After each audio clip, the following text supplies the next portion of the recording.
big on anybody's screen eating. You are fine. Excited to discuss the film. Thank you. Thank you. So I'm going to be jumping in and out. A couple of things. I'm sorry, Ashley, is okay. I can't see the chat box, so I want to make sure that I'm keeping a pulse on the audience. So I'll be jumping in and out from sharing and not sharing. And we did start recording this session, as always, for those who registered and were unable to attend. Okay.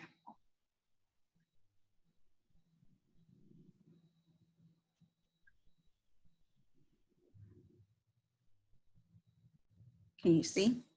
I can. So one and the same. So describe your reaction to the film. So some of the examples that we posted. Like, how are you feeling? Is it like helpless? Are you inspired? Are you kind of stirred into action to want to look into different policies and procedures and how change can come? Or is it like a combination of all three? You can share out loud or into the chat box, whatever you're most comfortable with. Optimistic. I see Kathy.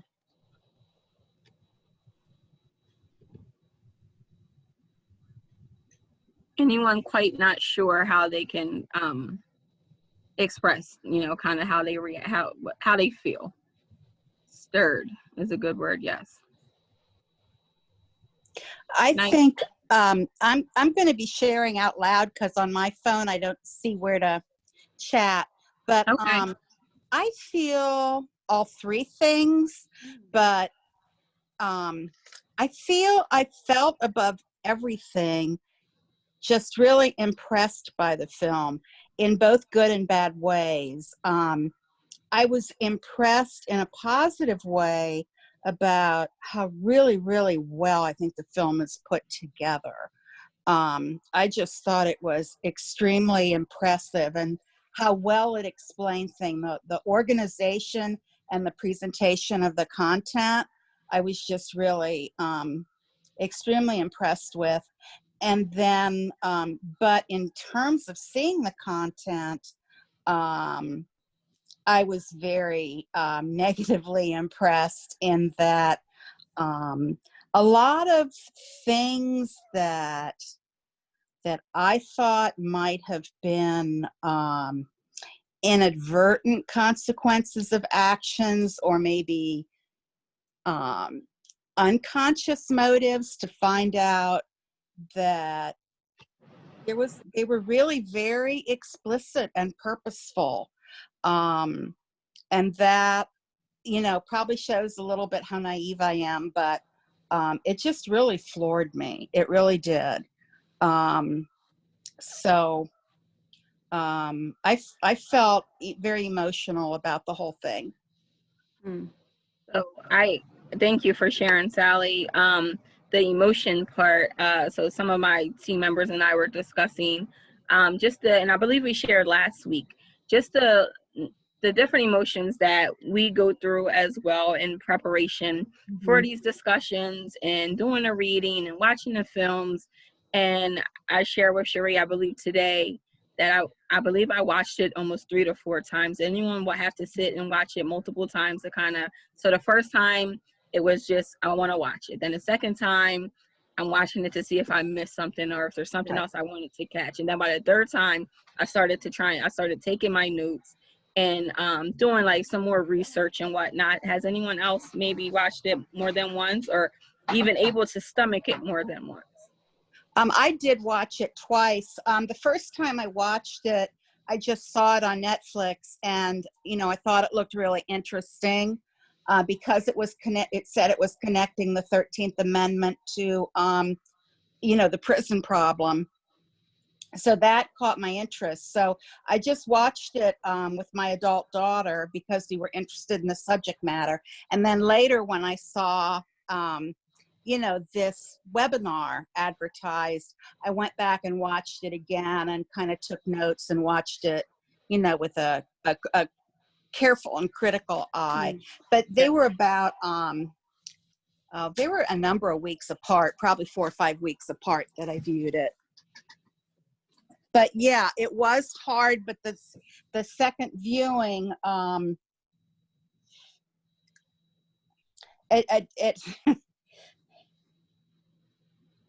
The second viewing wasn't any easier. Definitely. Sure. For sure. Thank you. Anyone else want to share just their experience with watching it, and if they watched it more than one time, or there are reasons maybe why not?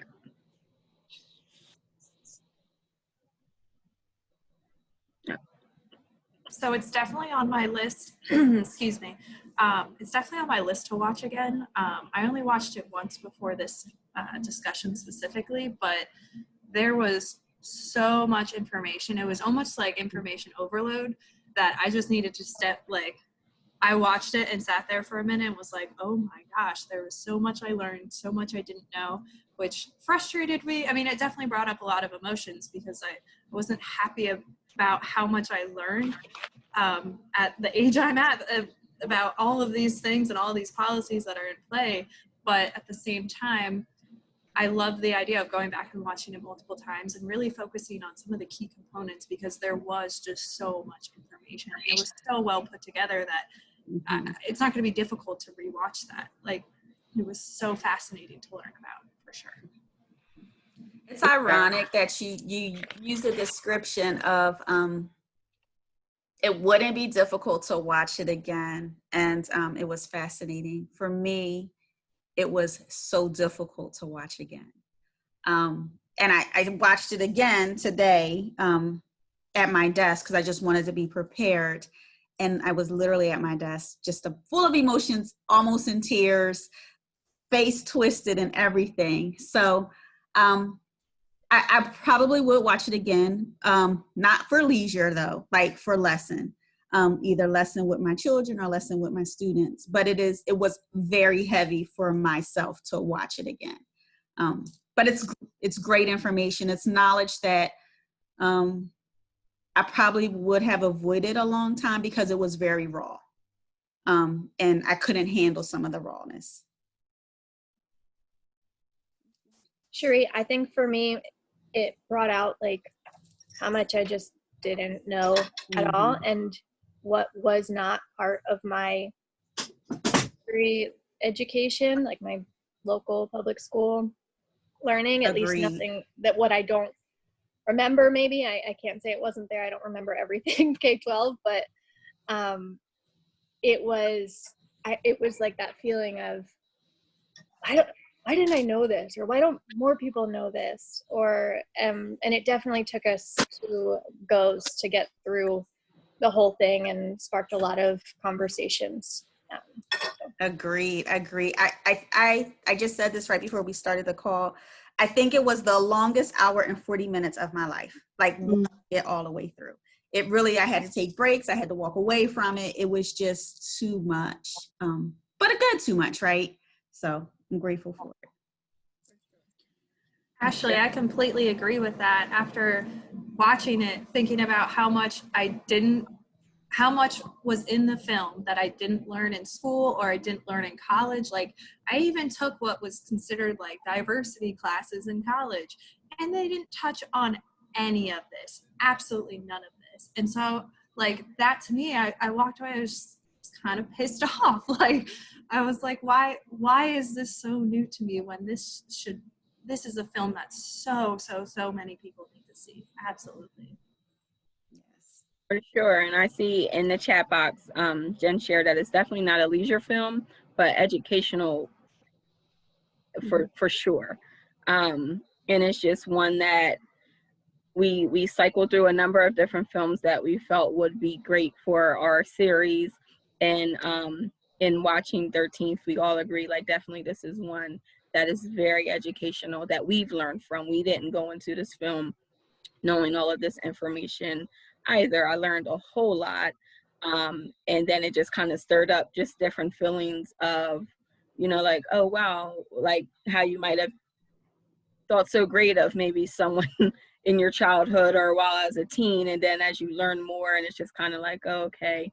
And learning more and looking into how politics plays such a role in a lot of it. And we're going to dig into some of that tonight. So I'm excited. I'm thankful that we're off to the start. And it is a small group, so if we can kind of share out, I believe we can all definitely have a voice in this room tonight. And let's go ahead and get started, Cherie.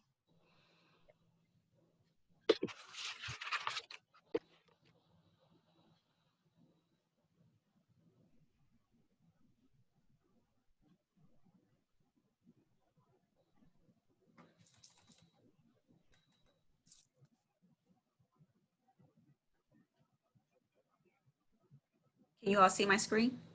We cannot. I can. You can? I can. Can't. Or no, I see you. Oh, okay. Let me try again.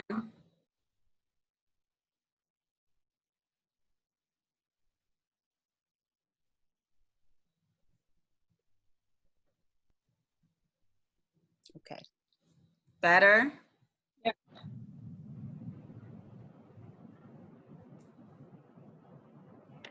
Okay. No problem. So and get into the 13th Amendment, of course. So this film looks back on a ratification of the 13th Amendment, you know, which states that neither slavery nor involuntary servitude, except as a punishment for crime, whereof the party shall have been duly convicted, shall exist within the United States or any place subject to their jurisdiction. So Ava DuVernay, the director, she argues that a prison industrial complex which statistically imprisons Black men disproportionately and allows for their disciplinary servitude has taken advantage of America's Black population and brings into question if this system ultimately acts as a form of modern day slavery. So the basis of the film, as you all know, was just around, so the title really is the 13th, but from slave to criminal, with just that one amendment around the 13th Amendment. Go ahead, Cherie.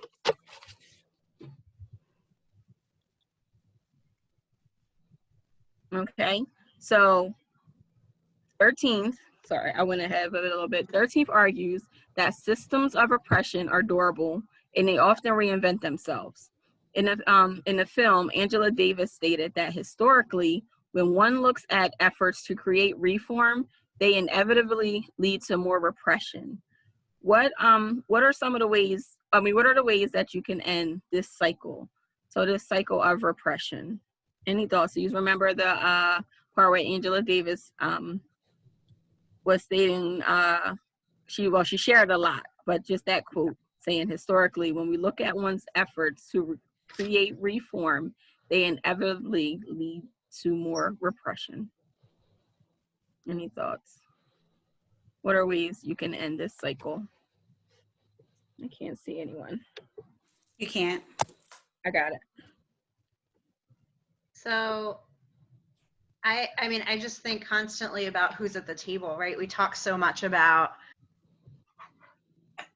whose voice, whose face, right? Are decisions being made by a representation of the group that they're aiming to serve, right? And we know historically that hasn't been the case.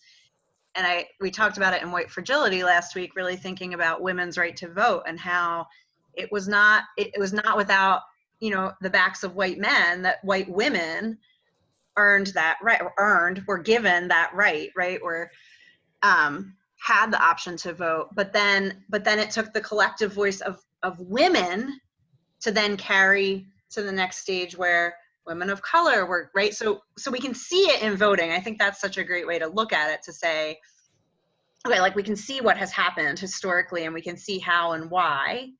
And so we're moving in the direction where we're starting to see some diversity in our political climate. But, you know, are we there yet, right? Like, are there enough faces and people and ideas at the table that truly represent this massive incarceration that we need to address? So, you know, we vote with our vote, right? Like we vote with our dollars, we vote by showing up, we change the cycle by getting the right people in the right places. But it's a massive effort, and I think it feels really overwhelming at times, or hopeless almost. So I don't know.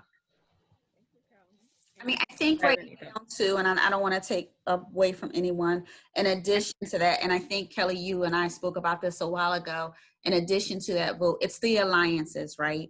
Like, although we have that right to vote, and some of us were able to before others, like we still need those share alliances. We still need to have the right people at the table to make the decision until everyone is considered the right voice at the table.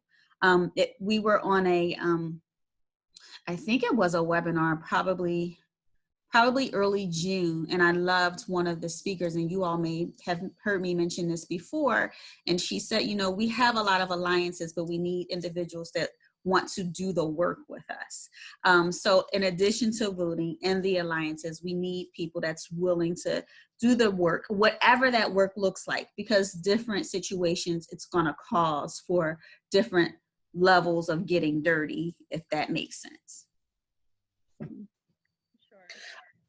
I think also, when I see the question, what are ways you can end this cycle? The first thing that I thought of is calling it what it is, calling it out, naming it, pointing out, you know, this is just a reinvention of oppression, and absolutely identifying it that way. And whether you do that through protest or writing your political leaders or letters to the editor, or I'm not, but a lot of people are very active on social media.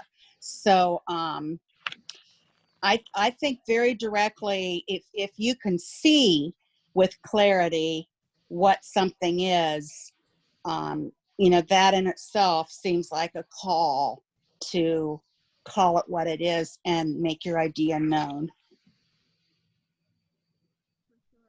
Thank you. Does anyone else like to share? I also think that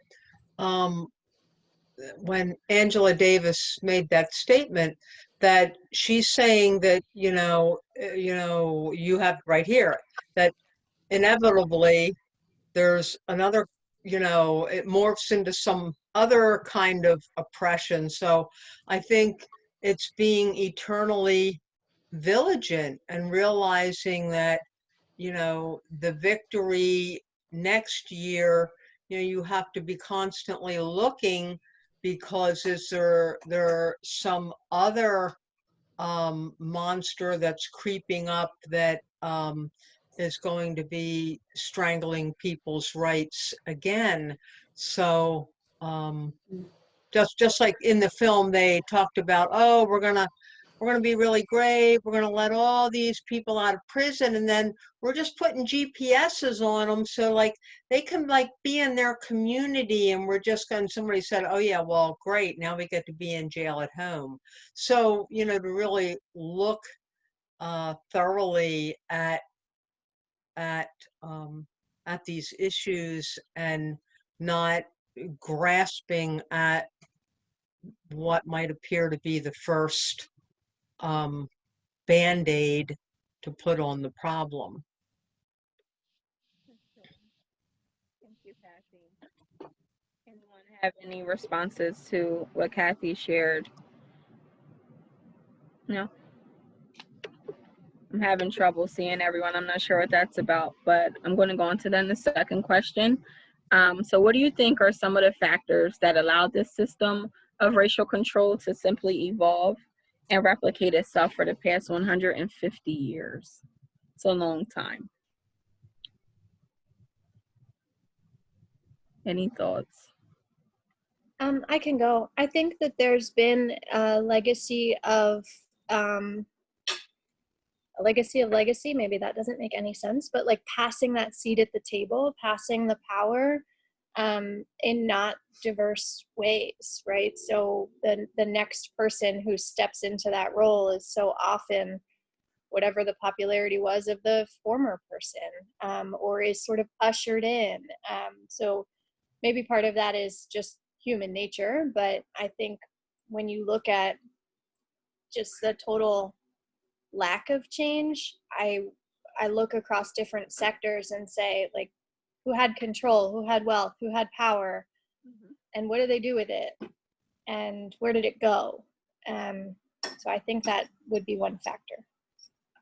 For sure. I'm looking at our chat box, and Jen shared, so white supremacy was a factor that allowed these systems to kind of stay in place for this long amount of time. 150 years is extremely long time, and it's, you know, right now it's like what policies and what's put in place now, you know, that maybe is looking for a shift or is not. And really, I also see that Monica shared a little bit early in the question, but what she was saying in the chat box also, how it brought up a lot of intense feelings for her towards resentment towards her upbringing, the country, and to the community, and then even to her own family. And when she called herself, of course, an ally, and as Cherie mentioned, like leaning on those allies to step in and kind of, you know, do the work. And it may start at home, having the conversations. And they are the uncomfortable conversations. And that's why we really look forward to having like these seminars and these webinars to kind of help you gain that confidence and kind of give you some tools, or maybe share out to your family. So, hey, have you ever checked out the film 13th? Or have you ever read this book or that book, and guide you and try and help you to then support the bigger picture, you know, that we're all trying to get at. Anyone else like to share? Yeah, I think one of the factors that allowed the system of racial control to evolve are the stereotypes and myths that were created.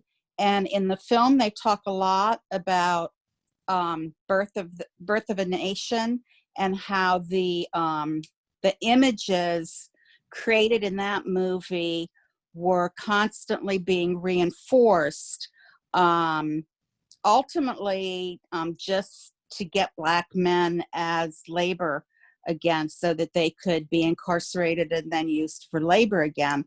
And when I think about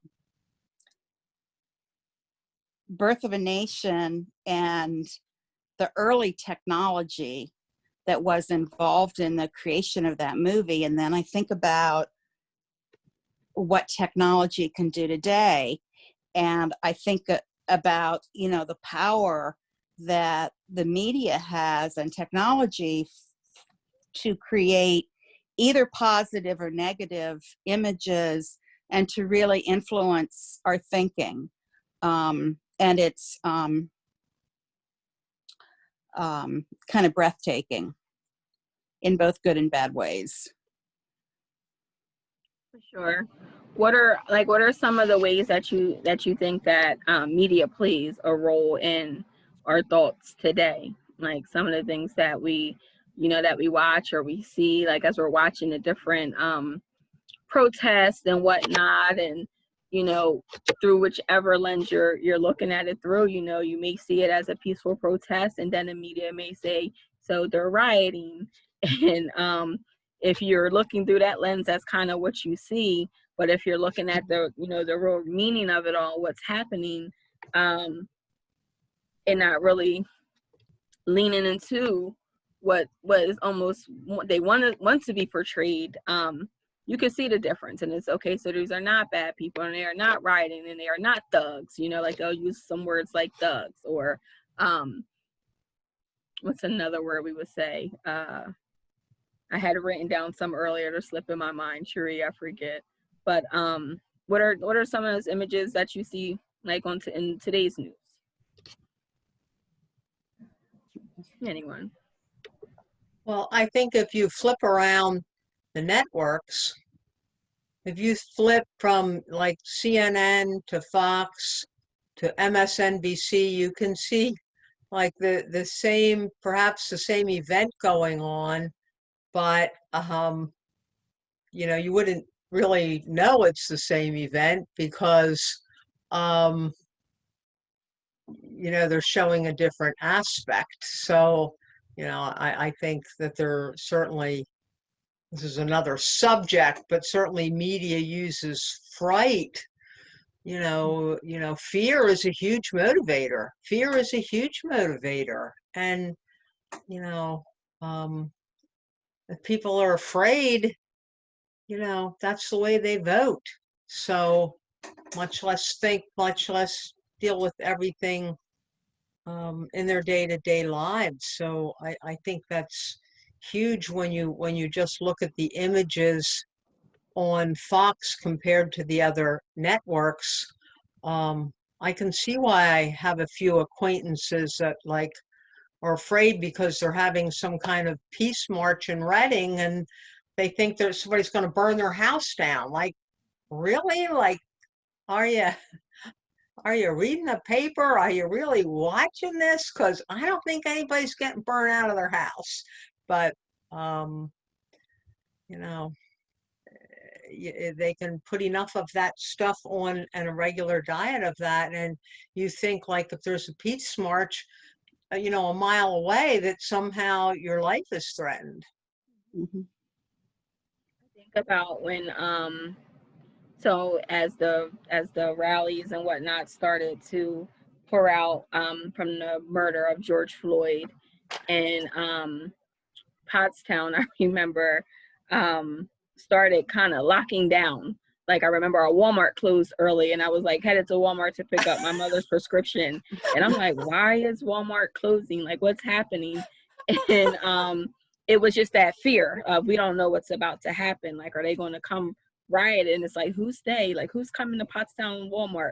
And the outlet had kind of shut their borders off, the premium outlet. And a number of stores along our high street had start boarding up their windows. And it's like, wait, like, what is happening? Like I don't see it. Like, I know it's happening in some cities, but I'm just I'm trying to get to Walmart. And it really was that fear that you mentioned. Like, no, like people just didn't know what to expect. And it's a hard one, and it is cycling through. I tried it. I go through CNN, Fox News, ABC News, Channel 10 News, and then of course on a bigger broadcast. But it is through whichever lens that you're watching it through and whatever's being projected, for sure. Does anyone else have anything else they want to share? Can I jump in real quick? So talking about media, especially in the past 10, 15 years or so, we've kind of jumped into this culture of viewing and reading what already matches our biases or opinions. And so it's not often that, like, we're really reaching across the aisle and trying to understand a different point of view, even if it's one that we so ethically disagree with. It's one that is still worth understanding, maybe why some other people hold those values or those morals to be. And so, especially on social media, particularly, they put together, they're very strategic and it's very hidden, but there's algorithms that when you're scrolling through your Facebook page, what you're seeing is what you agree with. And they do that on purpose because they want to deepen your values and your beliefs and put you in one of those piles. Because right now there's mainly two political piles, Democrat or Republican, conservative or liberal.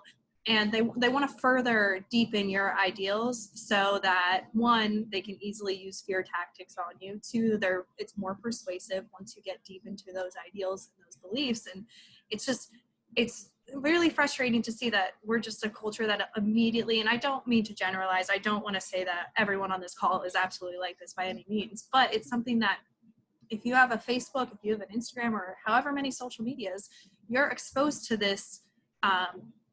The information that you're getting is probably going to be information that you most likely agree with most of the time, especially if it's news coming across any of the social media channels. And that's a really hard thing for you to be able to disseminate, one, if it's factual information or not, unless you're reading the whole article, checking the sources, and double checking, doing some work behind everything, rather than just sharing an article based on the title. And then it just further deepens this divide that seems to exist. And I think when we talk about media, we have to understand that it's not, half the time it's not our choice that this is the information we're getting. It's being put there purposefully. And again, I think it goes back to what Kelly said at the beginning. It matters who's at the table, because right now there's a lot of powerful people at the table that don't want to have these uncomfortable discussions, because the things that are showing up on their feeds are comfortable and they're things that they're used to seeing and they're things that they agree with.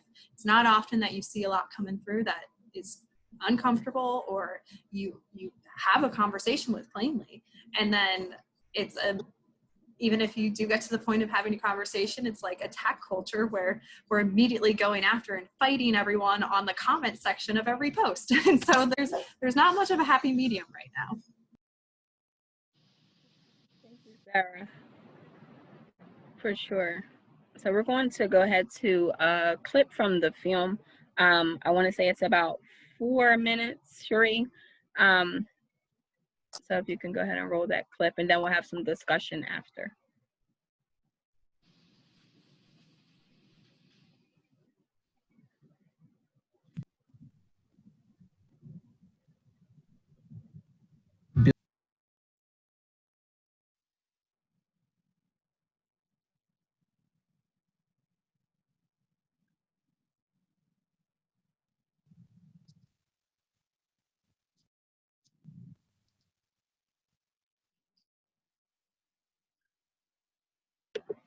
Sorry.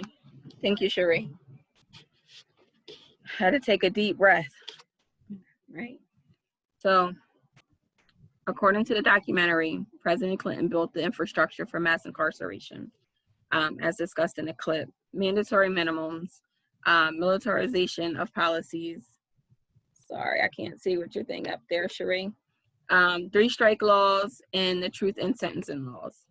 Having viewed the clip that we just watched, in hearing Clinton's apology, do you feel his apology was enough? And what part does politics play in the implementation of laws, and his belated remorse on his like after the fact apology? Like, do you feel his apology was enough, or do you think it kind of was part of some type of political play for maybe Mrs. Clinton? Yeah, I think the timing of it is germane, because at the time he was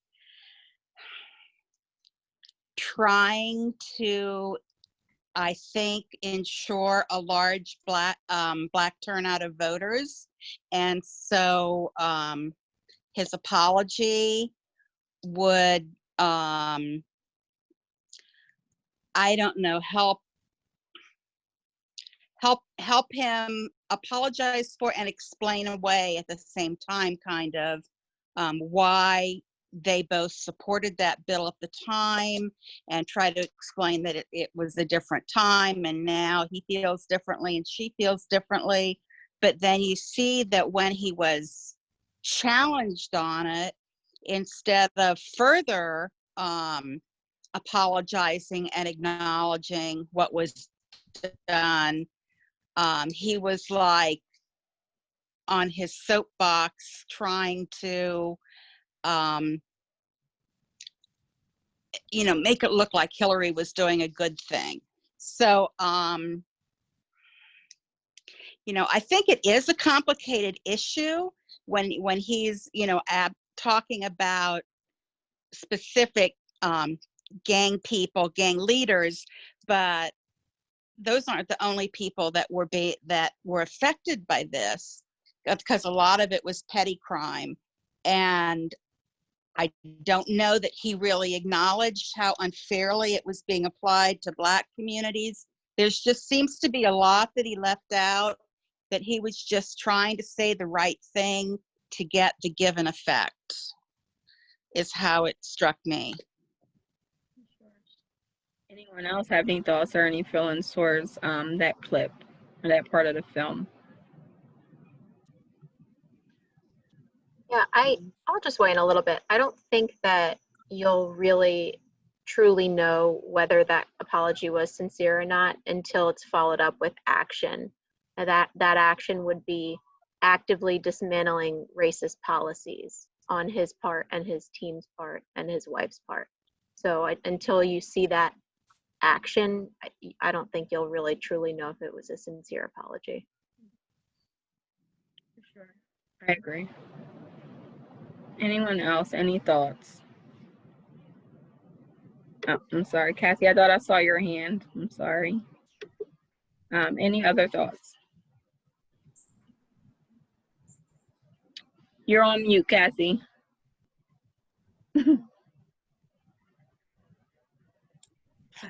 when Clinton said, you know, what else were we going to do with, what did he say, 13-year-old kids hopped up on drugs, going out, hurting other, I mean, I feel like he was just, you know, it was one more way of saying, oh, but there's all these violent young African-American teenagers. You know, I just think he was using that same imagery that, well, we had to do it because we had these, you know, these violent African Americans, and the only way we could deal with that was throw them all in jail, or they, you know, they might come to get you. Kind of using that, you know, putting back out that lens of, Right. you know, that discomfort and that fear again, but not really speaking to how these drugs got into the communities, and you know how all of that got started, but kind of diverting back. So what about, were any of you surprised to learn about the racial underpinnings of these legislative policies? Is that something that was new for you? I know a lot of us shared that there was a lot of new information. Was that new for a lot of you, or did you kind of know a lot of it already? I couldn't believe whichever part of the clip said there were X number of Klansmen in a certain year at the convention. That like blew my mind.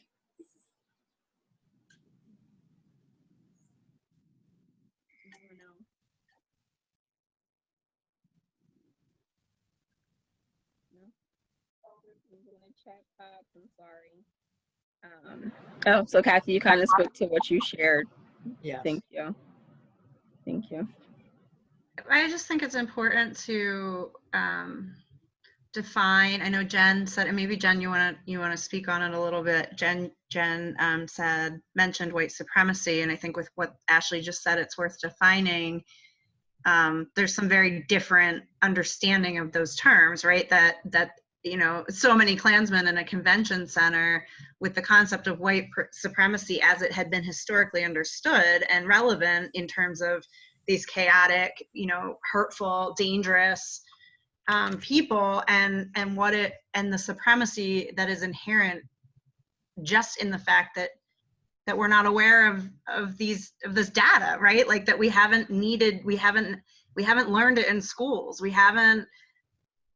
It hasn't been relevant to some of our lives. And I think that's just for many people, it is just being born into white skin, right? So I think for all people, and I know a lot of you are on the call on white fragility, so hopefully that's already resonating with you, but anybody who wasn't, I just wanted to kind of put that out there to think that, you know, what we used to think of as white supremacy and even racist, right? We talked about that too, that, you know, we think of racist people as being these, you know, really horrific, horrible beings, and we're not that. So we are not part of the problem. Like we certainly couldn't be associated with that or that convention or all of those people. But the reality is it's our moderate, you know, the lack of language and or the lack of willingness to speak up and stand out. That really is a big, one of the biggest, if not the biggest piece of the problem, right? So like what lies on our shoulders. And I just want to acknowledge too that it occurred to me earlier today, I was just kind of daydreaming a little bit, and I thought, you know, I wonder what people are doing now. You know, we had all these riots and all of this stuff happened, and everybody was so enraged, and everybody had a voice, and everybody had an opinion. And I'm so, I don't know, inspired, or there's gratitude around, like, here we are. And it's a small group, which I love small group discussions, so I don't mind necessarily. But it does kind of forces me to think, like, where is everybody else? What are other people still showing up to be a part of the conversation? Like, all of that energy was to be the impetus for change. And will it continue? So I just wanted to acknowledge, you know, just showing up in the conversation is sometimes what we can do, but then how do we act? I don't know. That's all. And Kelly, I would, just for the white supremacy comment that I wrote, really tie back to white fragility that we're talking about. I did not, prior to start reading that book, look at white supremacy that way. I looked at it just as the way Ashley indicated, the KKK or, white nationalist group. And I was going to say white supremacy as per white fragility, but I felt like that was almost like making it a quote. And I really kind of feel the more I've delved into it, I've started chapter 4, and some of the stuff about the birth of just having a baby is like, oh my gosh, yeah, we really do live in a world that is not that I knew that we did, but when you put it in such a in your face kind of thing, we really do live in that world. And if we could get other people to see that we really do, and that racism does exist over just little things like that. And I don't mean it, I'm not simplifying it by saying little things, by no means. I'm just saying small, simple things that every white person can take for granted at any given time. Mm-hmm. Yeah. And Kelly, anyone else, any other thoughts? Any Well, surprises?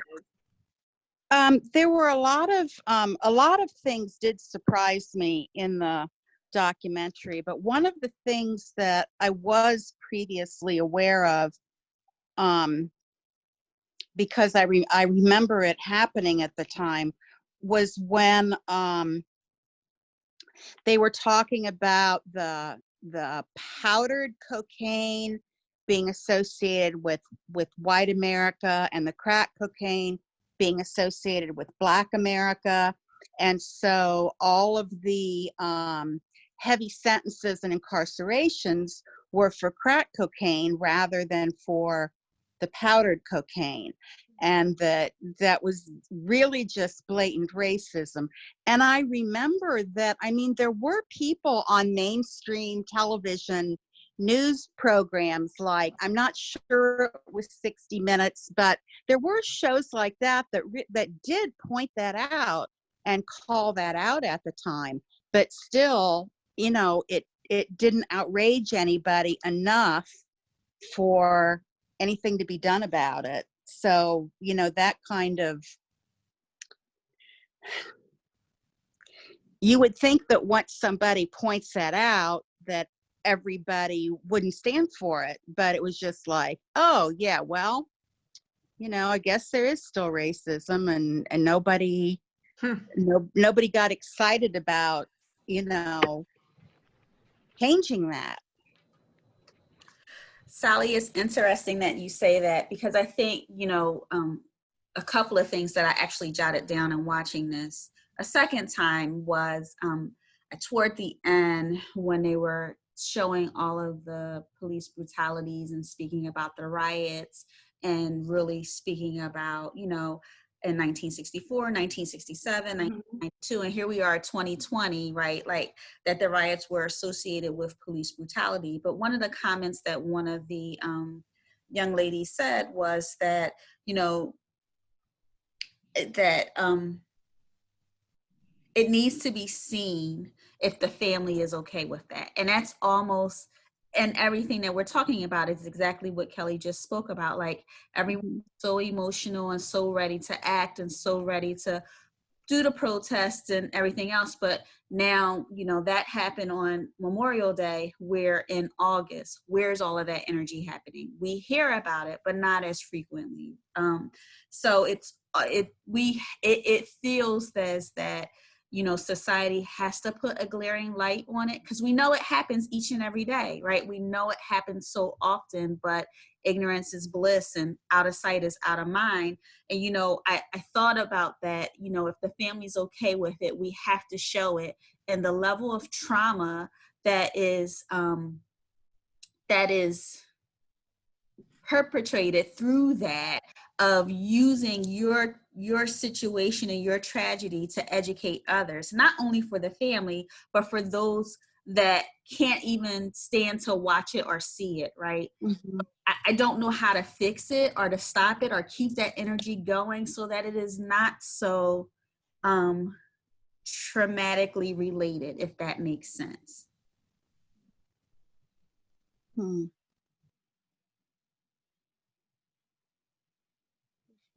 I think it makes perfect sense, and I just wanted to add to Sheree, when you were talking, and Sally, what you were saying also when you talked about like the racialization of the war on drugs and crack cocaine versus cocaine, and listening to Clinton say, talking about these drug lords who are getting these 13-year-olds hooked on, like, why were we not pausing to say, wait a minute, how is that possible? How are they getting to them? Why are 13-year-olds in positions where that would even be, how are we underserving our youth? Why are kids not in school? Why aren't they getting the education that they deserve? Like, why are we just saying this now? I feel like it's the same thing all over again, right? It's like, I think Clinton's policies, it wasn't only that it was a mistake then, we're now looking at the aftermath of that, right? Like all of the things that were perpetuated.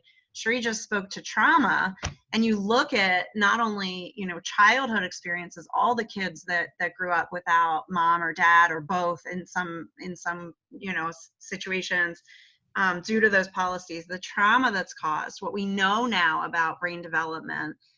The aftermath is not hard to understand because we created a system of trauma for kids, for children, in trying to deal with the prison, right, and trying to deal with crime.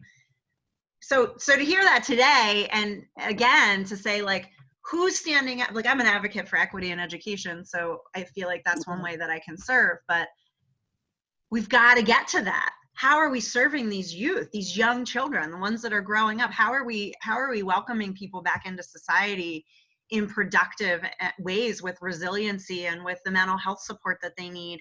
How are we getting our policemen trained properly? How are we infiltrating our communities with mental health workers? Like, some of that system change. Like, people say like, well, the prison system's broken, but it's not broken. It was made this way. I mean, it's doing what it was intended to do all those years ago. So, I mean, I love, Sally, you just kind of lit it up a little bit, just thinking like we're in the same situation with a different set of criteria. And so what will we do now? What will we do differently? I mean, that's on us.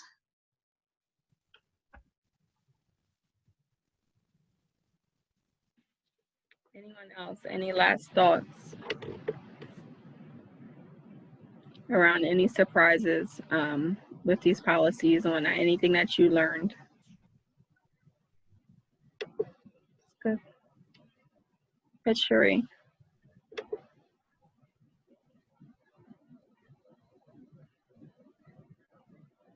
So this was another part of the film that I had to take a break from and kind of digest a bit. So were you surprised to know about ALEC, the American Legislative Exchange Council, which is a committee of politicians and corporations that influence laws that benefit its corporate founders and funders, and pushing forth policies to increase the number of people in prison and increase prison sentences?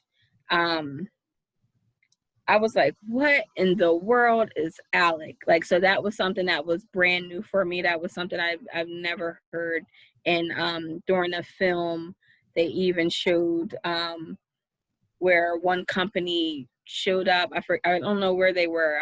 It's going from my mind. Someone else might remember. And they had the entire ALEC handout and kind of just put their company name over top, but everything else was exactly the same. I don't know if it was in court or somewhere, and they were kind of being called out about it, and they were denying it. And I was like, the number of organizations and companies who are under ALEC was baffling for me. Anyone else have any thoughts? Did anyone know of ALEC, or anyone hear of ALEC before? I see Sarah's eyes are lighting up. Was it new for you all as well?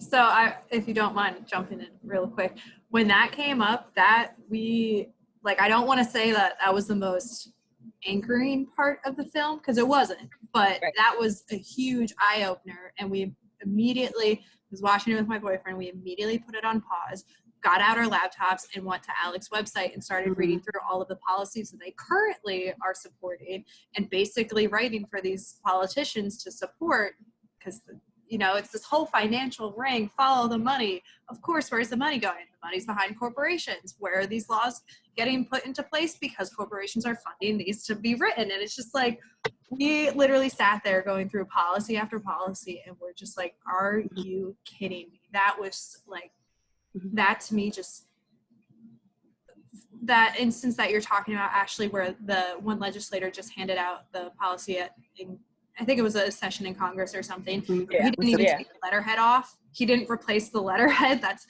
the simplest thing you can do in a Word document. And he didn't even do that. I'm just like, they really don't care, because there doesn't need to be, this doesn't need to be hidden, because regardless or not, if it is hidden, it's still going to get passed. It's still going to be put in play, and it's still going to be a policy that's enforced and has racist intentions behind it. And it's just, oh my gosh, that moment just absolutely blew my mind. And since we looked up a list of all the companies that are still affiliated with ALEC, and it's just, we got a lot of work to do on that front of things. Like, I mean, we have a lot of work to do in general, but sorry, that lit me up a little bit, like Kelly. I saw it in your eyes. I saw it in your eyes. Anyone else? Any other thoughts? I actually had heard of ALEC. Again, it might have been a 60 Minutes, but I'm thinking actually it was John Oliver. And it was a pretty scathing treatment of it. So the more I think about it, the more I think it was John Oliver. But it's been within like the last year. And I was also very interested to see which companies were involved, and then some have withdrawn. So I'm thinking one of the things I can do is look at who's still participating with them and try not to do business with those companies, try not to give them my dollars. Not that I have that many dollars, but every little bit counts. For sure. I'm looking in our Sally, chat. that was definitely John Oliver, because we Yeah. looked that up too, and that's Yep. a show that I watch pretty frequently, and I was like, wait a minute, this looks familiar, and Yeah. Jeremy had looked it up for me, and yeah, He does not mince words. no, he's well spoken. Yes. Monica had to jump off. She said she had another Zoom meeting, but said thank you, and she'll see you all next week. Anyone else? I see she shared in our chat that it solidified the notion that mass incarceration is modern day slavery. And it was explosive to her. It was an explosive moment in the documentary to Monica. So for sure, I agree. Anyone else? Any other thoughts around ALEC? Sarah, did you get it all out that you want to share? Your eyes were like, Yes. Yeah, I think I got it all out. I just remember I had watched this. I spoke with Ashley and Cherie a couple minutes before this started. I had watched this movie probably about a month ago now, and so it's a little old in my mind, and I feel bad because I probably should have rewatched it. But as soon as I saw ALEC pop up on the screen, I was like, yes, I remember that. That was horrifying. Yes. Okay. Yeah, I just had to, my memory came back to me for a minute, so I apologize. No problem. All right, so how does 13 characterize our criminal justice system and political institutions? So we spoke on it a little bit, but any other thoughts around that?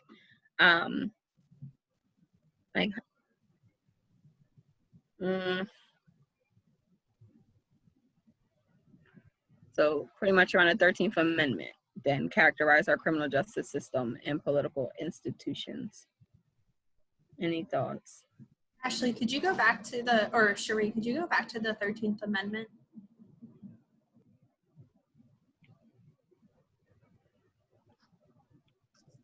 I thought they meant 13th, the film. How does the film characterize? I gotta read the question again, I'm sorry. You're correct. I'm not sure who that was. You are correct. Yeah. Thank you. I think the film characterized the criminal justice system and political institutions as very deliberate. And I think that's what stunned me the most, was that this wasn't just people trying stuff that wasn't working. You know, this is how people meant it to be. And this is how the people in power want it to continue. And that's what shocked me the most. I think one of the, so I agree. I think one of the parts that also jumped out to me, I'm looking at my notes. I believe it was Lee Atwater. He was Reagan's campaign strategist when he was kind of caught on film talking about their views of the Southern strategy and how blacks get hurt worse than whites. And it was like like just a conversation, and of course he didn't know he was being recorded, but it was just like, to them it was just so like, so this is the plan, you know. So Yeah. when he was talking about using the N-word, you know, we can't say that because, you know, that hurts now, but we kind of change what we say, and we say things like force busing and Right. states' rights, and like just the way that they would use language and use certain words to just get at this thing, knowing that at the end of the day, it was to kind of keep blacks down and to just kind of keep all these policies in place for their gain. And it was just that political power behind it. That was also another part for me that I had to stop for a second. I had to take that deep breath as we shared, and we continue to share, that it's a lot, you know, for everyone when we're watching these films and we're learning this information to do this work, and we're gaining knowledge at the same time. So it's like things that, you know, or maybe, you know, that you were oppressed against, or, you know, I think about my family and my parents and my grandparents and just different stories that I've heard over the years. And growing up in Pottstown, which, if you're familiar, you know, it's a melting pot of a town. And into my adulthood, just learning and just kind of seeing things a little differently. It's a hard pill to swallow. It's a painful pill almost to swallow, just to kind of hear and see things that were just purposefully put in place to just keep a group down for whatever gain. So anyone else, any other thoughts around that? Around question number 6. I think that the example that you just gave answers one of the earlier questions of how does this perpetuate for so long? And the cultural awareness and nuance to say, no, we can't say that word, right? But that the words matter. And we can change the words and have the same intention. And that, talk about non-closure when you're just reflecting on all of this, and even the apology and everything, that's how it gets perpetuated. It's that ability to manipulate, and the ability to, as we see in media now, and as technology improves and changes, and there are no rules. You don't have to cite anything. You could be a YouTube expert. So yeah, I think what you shared from the quotes from Lee Atwater, to me at least, are a perfect example of that perpetuation. I think too, it's just showing how deep that systemic problem is, to keep those who have power in power and to lock others out. And as soon as perhaps things begin to change, like in the 60s when things began to change, you just found another way to grind the boot of the haves, you know, to ensure that they still hold on to the reins of power. Yeah, in addition to the Atwater quote, I thought I knew everything I was ever going to know about Nixon, but the section where Ehrlichman was admitting that Nixon decided that if he could associate hippies with marijuana and the Black community with heroin, and then criminalize both of them heavily, that would be a very effective means of disrupting both communities. So again, this was very, very deliberate and planned out and admitted by, I guess probably during Watergate, he probably came out and spilled the beans, but I was still shocked. So just touching on a couple things that everyone's been saying, what Sally just said is, even though like there was mass incarceration centered around heroin in the African American community, if you look at the numbers today, there's a huge portion of those people that are incarcerated for minor charges like weed possession, and so like it doesn't even have to be as, I don't want to say as serious, but it's a different level of, I don't want to say crime either, I don't know what I'm saying, but regardless, it's still a racist system. And going back to what Kelly said, the whole thing that I keep repeating in my head is this system is not broken. It was built this way.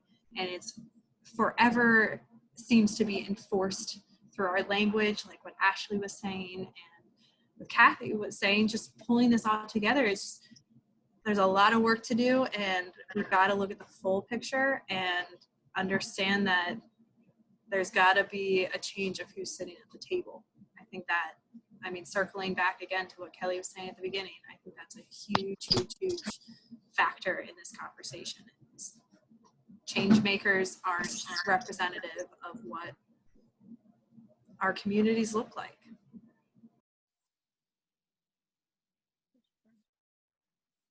Thank you, Sarah. Sheree, if you can pull up the slide, please.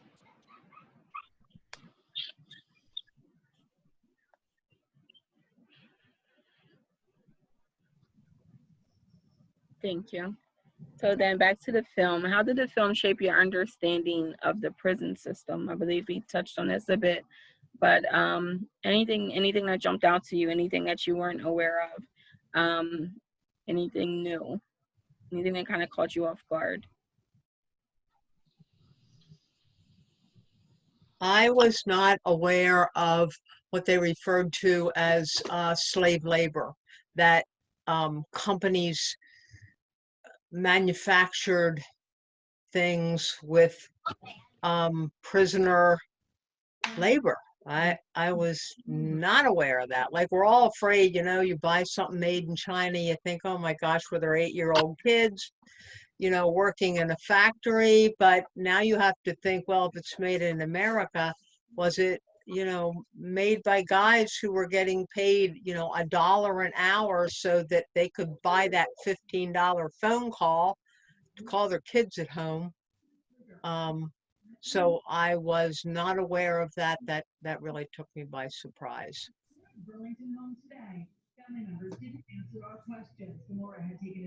What else? Can I just say, in relation, this just happened last week. I was looking at some flooring for my house, and I had chosen a product, and the salesman said, "You know who makes this, right? The prisoners."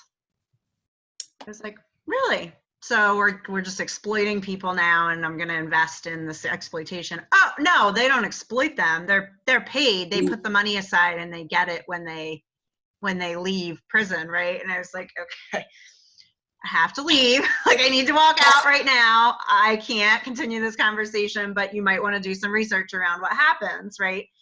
But this happened last week in, Spring City, Pennsylvania. Like, it's not this, it's surrounding us. And I don't know that if I didn't do this work, or if I didn't do the work, really, I guess it's through the work, I'm not sure that I would have, he might say that to every single person that's in there looking at that product. It's a huge product line. And I'm wondering, do the majority of people just shrug it off and just like, that's funny, or, oh, put him to work, or, right, like, what might the mentality be that he's expecting to meet when he says something like that? I was just kind of blown away. And I think this movie, for me, I watched it when it came out, not long after it came out, and then several times since. I mean, it just put my whole understanding of everything on end because I just had no idea. I haven't really had to think a whole lot about the prison system. Although I do have siblings who are very close to it and involved with it, and I've been able to advocate for them. But Ashley, I was just thinking, Ashley and I had an opportunity to go, I don't know, maybe it was last year, down to Philadelphia for a full day conference, really looking at prison reform and what's happening in our communities. And it's really quite fascinating if you're interested in digging a little bit to see what other countries are doing and how they treat their prisoners, especially, and I'm focused on women and girls a lot of the time. So really thinking about what's happening with mothers and reunification and pregnant and parenting women and what we're doing in our system and how we could do it so much better and differently. But there is a little bit of hope in this. And I guess I just wanted to say that in communities where efforts are being made to eradicate some of this injustice, there are some promising outcomes. So like we're gaining and gathering the evidence that says we can do this differently and have similar or better outcomes. So like, why would we continue to isolate and prosecute people or persecute people? So if you connect with the right groups or you get your voice behind the right initiatives, the work is out there. It's starting. It's nowhere near where it needs to be. But I appreciated being right in the Philadelphia region. There's a lot of really amazing stuff happening and some really, really spectacular advocates and voices for change in these systems. So I think a huge barrier is just the money machine that anything with prisons is. It's such a huge money machine. I mean, okay, I'm in my 60s and, people weren't going to college for criminology. Like, that was just not happening. But now, like my daughter's generation, oh my gosh, they're all crim majors. It's a huge, Ashley, a huge, not to cast any dispersions, but I just think, it's such a huge moneymaker. And how does that,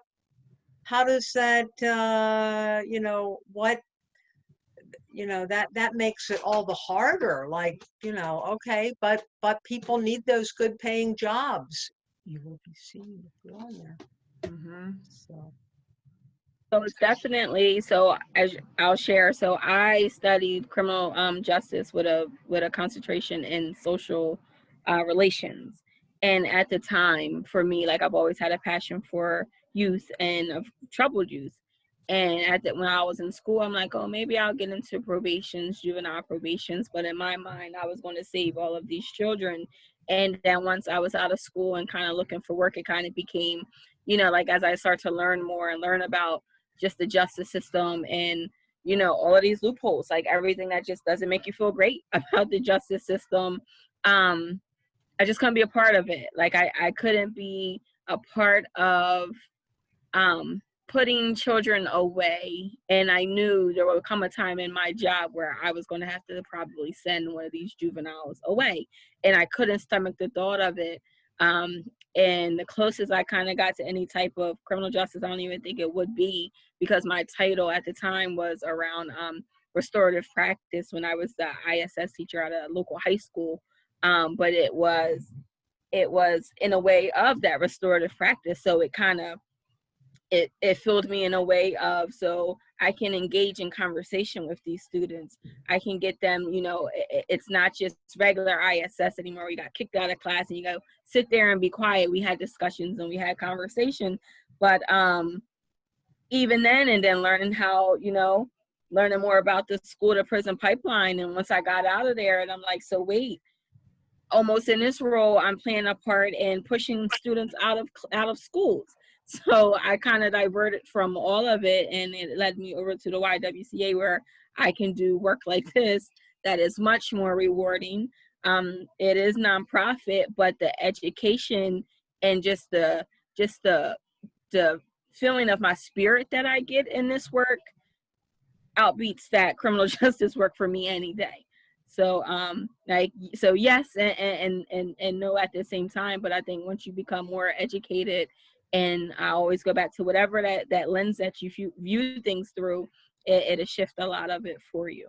And our time is getting closer. I know Cherie's probably waving her hands. We kind of answered number 8 a few times. So if we can go ahead, Cherie, to the next slide.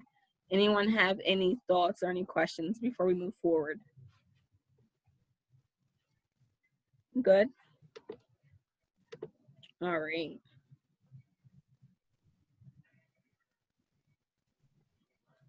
So, okay, so perfect timing. So I ask that you kind of notice your emotions, kind of tap into some of your emotions you feel. I don't know what that last part said, Cherie, you pulled me out of it. I believe it was just sharing into our chat box, taking a deep breath, any feelings that you have, any thoughts, if you want to share out in the chat box or as a group. We're going to be wrapping up shortly. Yep. Thank you, Cherie. Any thoughts, any feelings, energized, ready to read. Nice.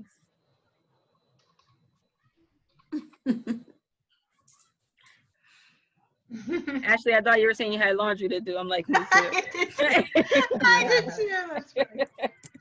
You told us to stay checked in, stay engaged. For sure. For sure. Anything else? Yes.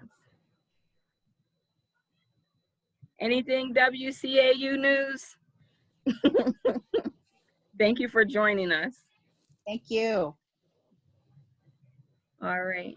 You want to go ahead to the next slide, Cherie? Kathy wants to take action. Thank you. More work to do. Thank you.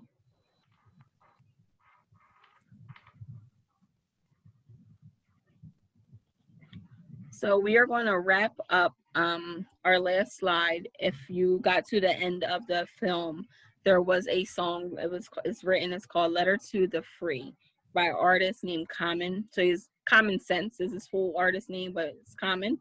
And it's a rap song. It's a hip hop song, but we're going to show it with the words on the screen, and ask that you kind of read along and just kind of think about the words. It was perfectly placed, I feel, at the end of the film. This is one of the things Cherie kind of pulled out, hoping to wrap this up. But I'm like, I believe that's perfect. It wrapped up the film, and it can wrap up our conversation tonight. And I thank you all again for joining us. We, as Kelly said, we love the small, intimate groups. Again, as I always say, YW, we're a family, and we always like that family feel. So anytime throughout the week, I believe you have access to our emails. Feel free to contact us. And we look forward to seeing a lot of you on Monday for part 2 with Kelly and White Fragility. And then our upcoming date for our next movie analysis is August 24th, and that will be on the film American Son. You ready? I am. Hit the full screen.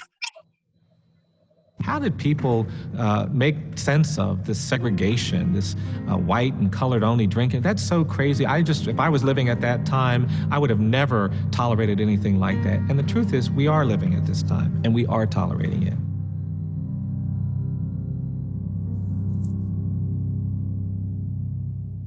Southern leaves, southern trees we hung.